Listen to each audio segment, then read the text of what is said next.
সরকারের দুজন উপদেষ্টা, পররাষ্ট্র উপদেষ্টা এবং স্বরাষ্ট্র উপদেষ্টা জানিয়েছেন শেখ হাসিনাকে ভারতের কাছে সরকার অফিসিয়ালি ফেরত চেয়েছে।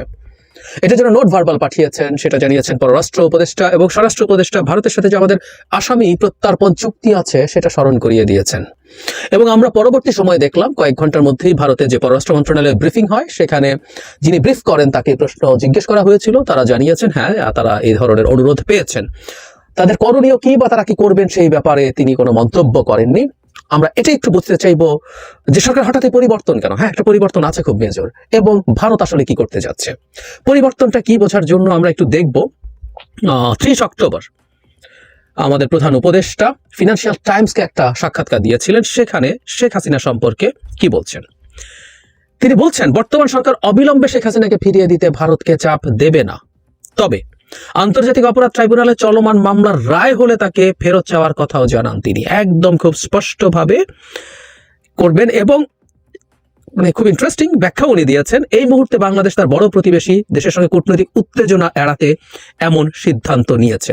তাহলে তাকে চাওয়ার কথা কখন বলা হয়েছে? যখন আন্তর্জাতিক অপরাধ ট্রাইব্যুনালে চলমান মামলার রায় হলে তাকে ফেরত চাওয়া হবে।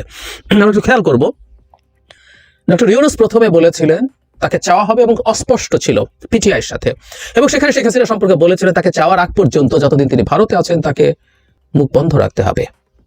পরবর্তীতে তিনি এই জায়গায় এসে ভারতের সাথে কূটনৈতিক এক ধরনের সমস্যা এড়ানোর জন্য তিনি চাপ এই মুহূর্তে দিচ্ছেন না, সেটা তার যদি মামলার রায় হয়। এবং তখন আমরা অনেকে এটা বলতে চেয়েছি, আমি অন্তত বলেছি, সেটা হলো সরকার তার জায়গা থেকে এই যে উত্তেজনা আছে এটাকে ডিএসকালেট করতে চাইছে, ভারতকে বিব্রতকর পরিস্থিতির মধ্যে ফেলতে চাইছে না।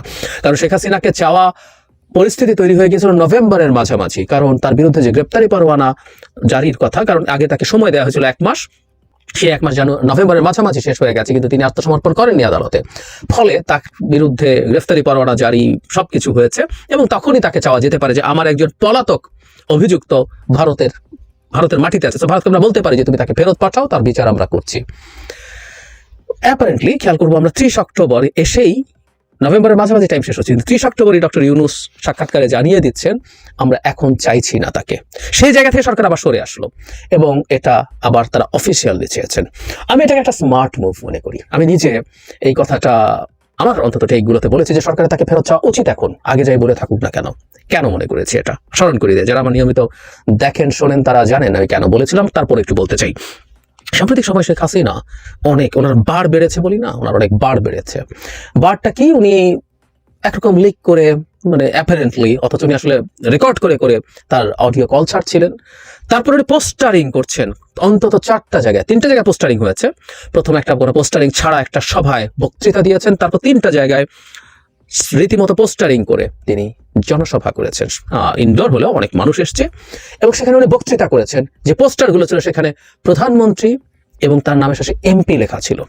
সো এইরকম ন্যারেটিভের বক্তব্য নিয়ে তিনি হাজির হচ্ছিলেন একটার পর একটা ঘোষণা দিয়ে। জাস্ট ভিডিও কলটা বাকি ছিল। আমরা ধারণা করতে পারি অচিরেই সেটা দেখা যাওয়ার সম্ভাবনা ছিল, বা এখনো হয়তো বা আছে। তো এই জায়গায় তা এই বার বাড়ার পর সরকার এটা খুব স্বাভাবিকভাবে নেওয়ার কোনো কারণ নেই। এবং আমরা দেখেছি ভারতের পররাষ্ট্র সচিব যখন বাংলাদেশে এসছেন তখন সরকারের জায়গা থেকে প্রতিবাদ জানানো হয়েছে, এবং যারা মিস্ত্রি বলেছিলেন যে তার সরকার কোনো রকম কোনো সাহায্য করছে না, তিনি তার পার্সোনাল ডিভাইস থেকে এটা করছেন। কিন্তু আমরা যে কথাটা বলতে চেয়েছি, ভারত সরকার তাকে এই ব্যাপারে স্পষ্ট নিষেধাজ্ঞা দিতে পারে যে আপনি এটা করতে পারেন না যদি এখানে থাকতে হয় আপনাকে। এবং আমি বলেছিলাম শেখ হাসিনার এই ধরনের বক্তব্য সামনে আসলে টেকনিক্যালি আমাদের লাভ আছে, কারণ আমি তার মতো একজন দানবীয় মানুষ, দানব যখন আমাদের সামনে আসে, বিভৎস নোংরা একজন মানুষ যখন আমাদের সামনে আসে, তখন আমাদের স্মরণে স্মৃতিতে সেই সময়গুলো জেগে ওঠে।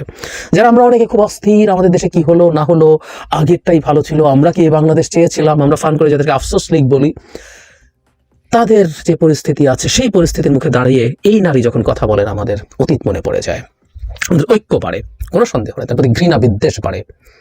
কিন্তু ওই যে একই সাথে এটা তার দলের কিছু লোকজন আছে, তার পান্ডারা মনোবল ফিরে পাওয়ার একটা পরিস্থিতি হয়, এবং তাই সেই পান্ডারা এই পারসেপশন তাদের মধ্যে রাখতে পারে যে ভারত তাদের নেত্রী এবং তাদের মাফিয়া লিডারের সাথে আছে, এবং তারা কোনো একদিন ভারতকে দিয়ে বাংলাদেশে প্রতিষ্ঠিত হবেন। এই মনোবলটা তৈরি হওয়ার সম্ভাবনা থাকে, সো ওটা ভেঙে দিতে হবে।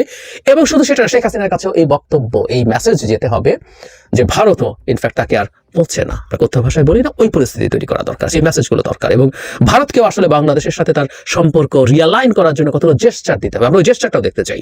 সেটা হচ্ছে আমাদের এইরকম একটা খুবই স্পর্শকাতর বিষয় ভারত অ্যাড্রেস করছে। আমরা চাইছিলাম না, কিন্তু তাদের বারবার ছিল। শেখ হাসিনা যেমন বারবার ছিল, ভারতেরও বারবার ছিল। সুতরাং এই চাওয়াটা একটা চাপ তৈরি করবে, এই চাপটা দরকার ছিল, এবং এই চাপটা আমরা ক্রমাগত যেন দিয়ে যেতে থাকি। কারণ আমরা যখন একটা রাষ্ট্রের সাথে নেগোশিয়েট করব, ভারতের সাথে আমাদের খুব এই মুহূর্তে খুব কর্ডিয়াল অবস্থা নেই, আমাদের অবস্থা যথেষ্ট টানা পড়ে আছে। সুতরাং এখানে কিছু শক্তির ভারসাম্যের ব্যাপার আছে, এখানে কিছু চাপ দেওয়ার প্রশ্ন আছে, কে ফ্রন্ট ফুটে আছে, কে ব্যাক ফুটে আছে, কে কাকে কতটা চাপে ফেলতে পারছে। সুতরাং বাংলাদেশের হাতে এটা একটা বড় অস্ত্র হবে শেখ হাসিনাকে ফেরত চাওয়া, এবং সেই চাওয়াটাই এখন এই সম্ভাবনা রিয়ালি তৈরি করছে শেখ হাসিনার মুখ অন্তত বন্ধ করা। আমি ধারণা করি আমাদের সরকারও মনে করছে না শেখ হাসিনাকে ভারত ফেরত দেবে, কিন্তু তারা এই চাপটা শেখ হাসিনার উপরে তৈরি করা, যাতে ভারতও শেখ হাসিনাকে বলতে পারে যে দেখো, তোমাকে রাখাই এখন ঝামেলা হয়ে যাবে তুমি যদি এসব করো। এবং কেউ কেউ বলতেই পারেন, ভারত নিজেও বাংলাদেশকে বলে থাকতে পারে যে এরকম একটা অফিসিয়াল লেটার পাঠান, সো দ্যাট আমরা তাকে থামাতে পারি। শেখ হাসিনা ভারতের একটা মাথা ব্যথার বিষয় হয়ে দাঁড়িয়েছে। শেখ হাসিনা ভারতের জন্য সবচেয়ে ভালো হতো শেখ হাসিনা যদি অন্য কোনো দেশে চলে যেত। বিভিন্ন দেশে তিনি যেতে চেষ্টা করেছেন, ইউএইতে চেষ্টা করেছেন, কি ইউএই তাকে রাখতে চায়নি, এরকম আলাপ আমাদের সামনে এসছে। সবাই রিস্কি মনে করেছে, কারণ বাংলাদেশের সাথে সম্পর্ক নষ্ট হওয়ার সম্ভাবনা আছে এবং তাকে ফেরত পাঠানোর চাপ তৈরি হতে পারে, একটা এক্সপেকটেশন তো তৈরি হতোই। সো ভারত তাকে ফর দ্য টাইম বিং একটু থামিয়ে দিতে চাইতে পারে, কারণ ভারত সরকার বাংলাদেশ সরকারের সাথে এখন তার উত্তেজনা কমিয়ে আনতে চাইছে। মাঝখানে যখন শেখ হাসিনা কথা বলছিল, সেটা ভারতও চেয়ে থাকতে পারে যে আমাদের সরকারকে ইরিটেট করার টেন্ডেন্সিতে তারা গিয়েছিল। এবং পররাষ্ট্র সচিবের বৈঠকের পর দুই পক্ষই আমি মনে করি কিছুটা হলেও তাদের উত্তেজনা কমিয়ে আনতে চাইছে, এবং সেই উত্তেজনা কমিয়ে আনার জন্য যে শেখ হাসিনার ওই বর্বর নোংরা কথাগুলো বন্ধ করা দরকার, এটা ভারত নিশ্চয়ই রিয়ালাইজ করে। সুতরাং এটা দিয়ে সেই চেষ্টা সে করে থাকে। এটা ভারতের নিজের চাওয়া হলে হতেও পারে, আমি বলছি না সেটাই চাওয়া, কিন্তু হতেও পারে। আর যদি নাও হয়ে থাকে, এই চাপটা দিয়ে ভারত বাধ্য হতে পারে শেখ হাসিনার মুখ বন্ধ করার জন্য। ভারত কি করবে? শেখ হাসিনাকে ফেরত দেবে না, এটা আমরা খুব ভালো মতো জানি। কারণ যে প্রত্যার্পণ চুক্তির কথা বলা হচ্ছে, ওর মধ্যে অনেকগুলো ক্লজ আছে যেগুলো দেখিয়ে টেকিয়ে হলো বন্ধ করা যায়। আর ক্লজ টজ আসলে ব্যাপার না, ভারত শেখ হাসিনাকে ফেরত দিতে পারে না। India simply can not afford that. আমরা এই আলাপ করেছি। তাকে স্লেভের মতো করে সার্ভ করা একজন মানুষকে যদি ফেরত দেয়, তাহলে তার জন্য তো আসলে ভবিষ্যতে তার দালাল, তার স্লেভ হওয়ার জন্য আর কেউ রাজি হবে না, এটা করবে না। একই সাথে শেখ হাসিনা খুবই ভিনডিকটিভ মানুষ। সুতরাং তাকে যদি বাংলাদেশের সাথে ফেরত দেওয়া হয়, ভারত বাংলাদেশে কি করেছে আমরা অনেক কিছু জানি। যে সম্প্রতি গুমের ক্ষেত্রেও দেখেছি যে ভারত, আমরা জানতাম এগুলো, কিন্তু এখন তদন্তে বেরিয়ে আসে ভারত জড়িত। ধরুন আমাদের যে বিডিআর ম্যাসাকার হলো, সেখানে তদন্ত কমিটিতে অনেক কিছু বেরিয়ে আসবে। শেখ হাসিনা অনেক কিছু বলে দেবেন, আরো অনেক কিছু, এই দেশকে কিভাবে ধ্বংস করে ভারতের হাতে তুলে দিয়েছেন।